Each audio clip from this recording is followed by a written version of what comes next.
Y en este espacio tenemos que hablar de las vidas de personas que no pertenecían a esa norma, heteronorma, y a al deber ser de que querían imponer la gente de la dictadura. Y tenemos que decir acá que fue una dictadura cívico-militar. ¿Por qué piensan ustedes que tenemos que reivindicar esta idea de cívico-militar?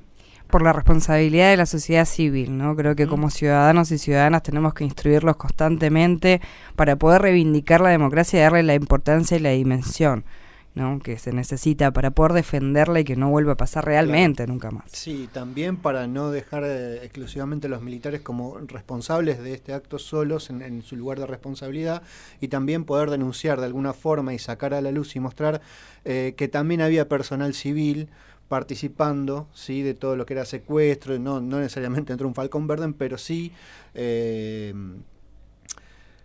era bien acompañado. Claro, pero sí, mandando al frente, digamos, de alguna forma a otros compañeros, como ya se sabe, como fue el caso de Ford y otras empresas importantes que han tenido una participación tristemente célebre en ese sentido, ¿no? Completamente. Totalmente. Y esto hacemos mención de esto justamente porque ante estos hechos de persecución, represión y detención de personas homosexuales, por ejemplo, tenía una gran responsabilidad la comunidad, no solamente la comunidad religiosa practicante y ortodoxa, sino también el vecino o la vecina. Ahí va el afeminado, ahí va la marimacho, ahí va ese que no se junta con mujeres, ese no le gustan las mujeres.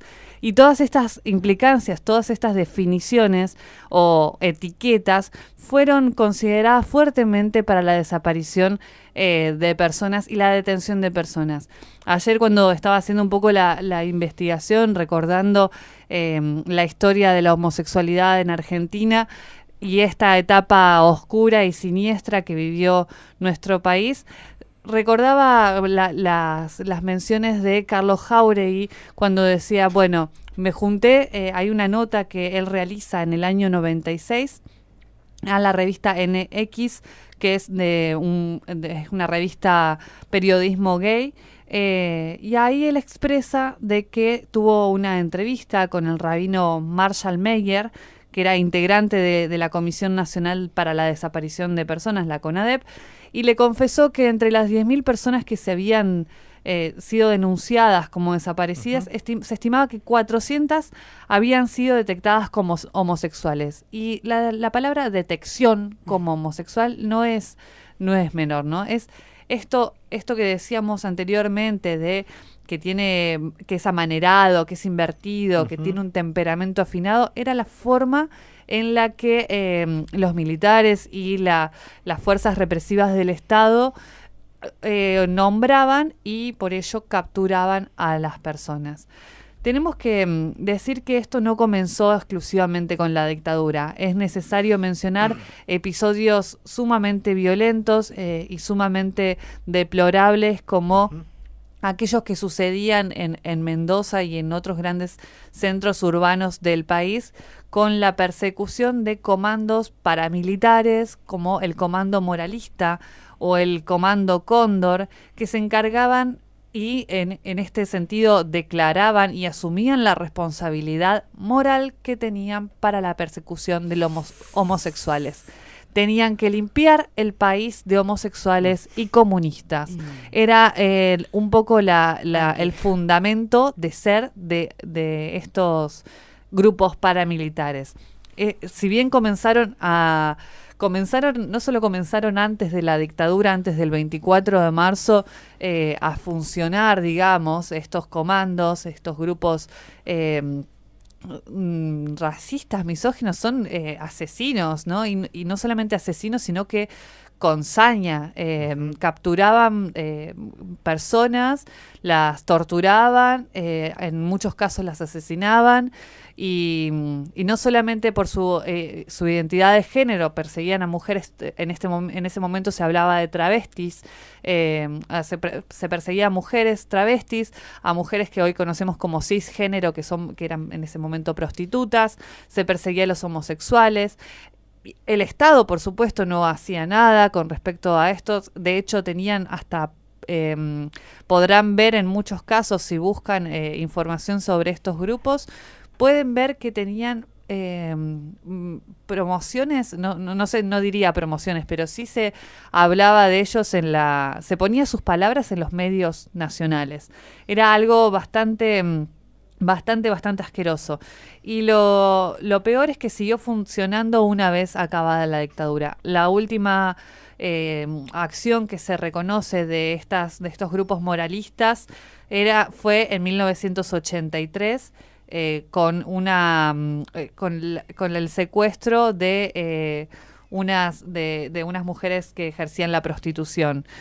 Además, no solamente capturaban a quienes estaban en el contexto cotidiano, sino también que perseguían a artistas, perseguían a actores. Incluso hay un testimonio de un director de cine que venía a hacer esto, justamente a pensar cuál era el rol y cuál era el lugar que ocupaban las lesbianas y los gays en Argentina en esa época. Bueno, fue llamado por teléfono: si no te vas, te matamos.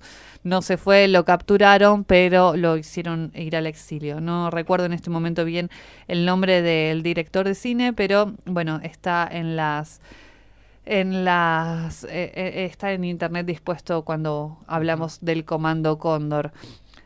Hay otra reivindicación que tenemos que hacer en este programa respecto a lo que implicó la dictadura, que no solamente hablamos de la fuerza y la resistencia que tuvieron las personas con orientaciones sexuales no heteronormadas, es decir, homosexuales, lesbianas, gays, bisexuales, personas con identidades de género no binarias, es decir, travestis, que fueron capturadas, perseguidas por justamente no pertenecer a la moralidad y la normalidad que querían imponer las personas que participaron de la dictadura, sino que tenemos que reivindicar, y porque hablamos de géneros y sexualidades y hoy trajimos un poco la memoria de María Victoria Walsh, hablar de las madres y abuelas de Plaza de Mayo. Estas minas, y me atrevo a decir minas porque lo voy a decir en coloquial, estas mujeres que se pararon enfrente de la cara de los militares y enfrente de la cara de las fuerzas represivas del Estado a decirles: loco, ¿dónde están mis hijos? ¿Dónde está mi nieto? Quiero volver a verlo, quiero volver a abrazarlos. Estas mujeres que se atrevieron de alguna manera, y por eso también hay que reivindicarlas, a encontrar este vericueto cuando nada se podía hacer, cuando creían que todo estaba perdido. Ellas pusieron palabra y pusieron voz y el cuerpo, muchas veces sufriéndolo en carne propia, frente a estas fuerzas. Es el día de hoy que muchas de ellas todavía están buscando a sus hijos y a sus nietos. Afortunadamente todos los años y muchas veces por año tenemos que de alguna manera contentarnos, de todas maneras contentarnos por la aparición de alguna nieta o nieto, por esta lucha incansable que están llevando adelante y que siguen llevando adelante a abuelas y madres de Plaza de Mayo. Sí, además, la lucha, siempre hay un video que a mí me llama mucho la atención, que es como la lucha también en la democracia, ¿no? Donde Estela de Carlotto va a la Universidad de La Plata y chicos de la Universidad de La Plata le dicen: bueno, pero algo habrán hecho.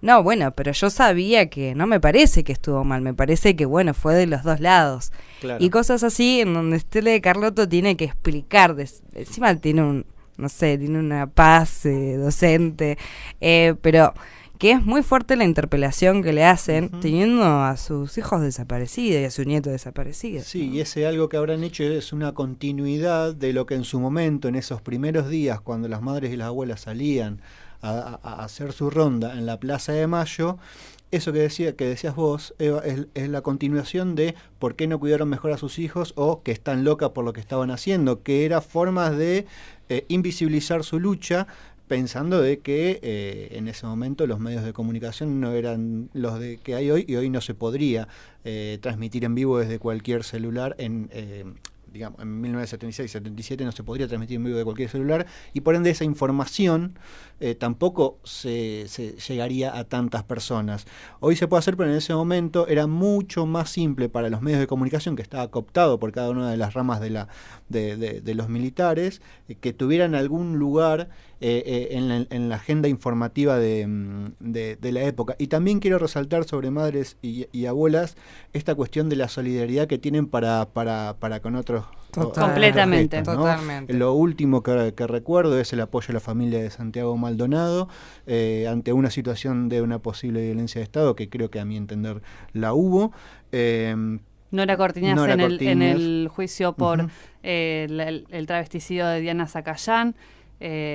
Nora Cortiñas, fuerte militante feminista también Sí. en la actualidad, abrazando el feminismo. Ujú. Sí, que algo que no es menor. Y entiendo que como ella abraza nuestras causas, nosotros Ujú. muchas veces abrazamos las de ella, y tenemos que seguir reivindicando, por supuesto, no solamente la memoria, sino la aparición de nietos Sí. y nietas. Sí, reclamando justamente la aparición, o por lo menos que digan dónde están, ¿no? Tal cual. Y también Ujú. reconocerle a las madres y a las abuelas ese reconocimiento mundial que tienen, no solo a la lucha, sino a la resistencia y sobre todo a la paz, Totalmente. ¿no? Jamás han querido hacer el mismo daño que le han sido hecho, que le hicieron a ellas, más allá de que a veces el dolor puede llevar a algunos pensamientos que uno no está de acuerdo. Ellas, estoicas, fuertes, se mantuvieron siempre en su postura, y miren si hay alguien que esperaron realmente por justicia, fueron tanto las madres como las abuelas de Plaza de Mayo. Totalmente. Completamente de acuerdo. O sea, teníamos que reivindicar, por supuesto, la figura de estas mujeres luchadoras, y como ellas, muchas mujeres también que no se callaron frente a la dictadura atroz que sucedió en nuestro país. Una de ellas, que a mí me encanta reivindicar su vida y su lucha, es María Elena Walsh, quien en 1979, en el suplemento de Cultura y Nación de Clarín, escribió una nota en realidad, que se llamó Desventuras en el País Jardín de Infantes. Vamos a leer partecitas de esta nota hermosa que hizo María Elena, militante también, no sé si militante, pero sí reivindicaba su derecho a amar a quien quisiera. Y ella decía en Desventuras del País Jardín de Infantes: si alguien quisiera recitar el clásico como amado en el amante, uno en otro residía, por los medios de difusión del País Jardín, el celador de turno se lo prohibiría, espantado de la palabra amante, mucho más en tan ambiguo sentido. Imposible alegar que esos versos los escribió el insospechable San Juan de la Cruz, y se refieren a la persona de la Santísima Trinidad. Primero, porque el celador no suele tener cara ni seca. Segundo, porque el celador no repara en contextos ni significados. Tercero, porque veta palabras a la Bartola, conceptos al tuntún y autores que están en capilla. La mayoría de los autores somos moralistas. Queremos, debemos denunciar para sanear, informar para corregir, saber para transmitir, analizar para optar, y decirlo todo con nuestras palabras, que son las del diccionario, y con nuestras ideas, que son por lo menos las del siglo XX y no las de Khomeini. Hace tiempo que somos como niños y no podemos decir lo que pensamos o imaginamos. Cuando el censor desaparezca, porque alguna vez sucumbirá demolido por una autopista, estaremos decrépitos y sin saber ya qué decir. Habremos olvidado el cómo, el dónde y el cuándo, y nos sentaremos en una plaza como la pareja de viejitos del dibujo de Quino, que se preguntaba: ¿nosotros qué éramos? Cuando ya nos creíamos libres de brujos, nuestra cultura parece regida por un conjuro mágico: no nombrar para que no exista. A ese orden pertenece la más famosa frase de los últimos tiempos: la inflación ha muerto, por lo tanto no existe. Como uno la ve muerta, quizás, pero cada vez más rezagante de ganas de sugerirle cariñosamente a su autor, el Dr. Zimmerman, que se limite a ser bello y callar. Si la firmante se preocupó por la infancia, pero jamás pensó que iba a vivir en el país Jardín de Infantes. Menos imaginó que ese país podía llegar a parecerse peligrosamente a la España de Franco, si seguimos apañando sus celadores. Esa triste España donde había que someter a censura previa a las letras de canciones, como sucede hoy aquí y nadie denuncia, donde el doblaje de las películas convertía a los amantes en hermanos, legalizando grotescamente el incesto.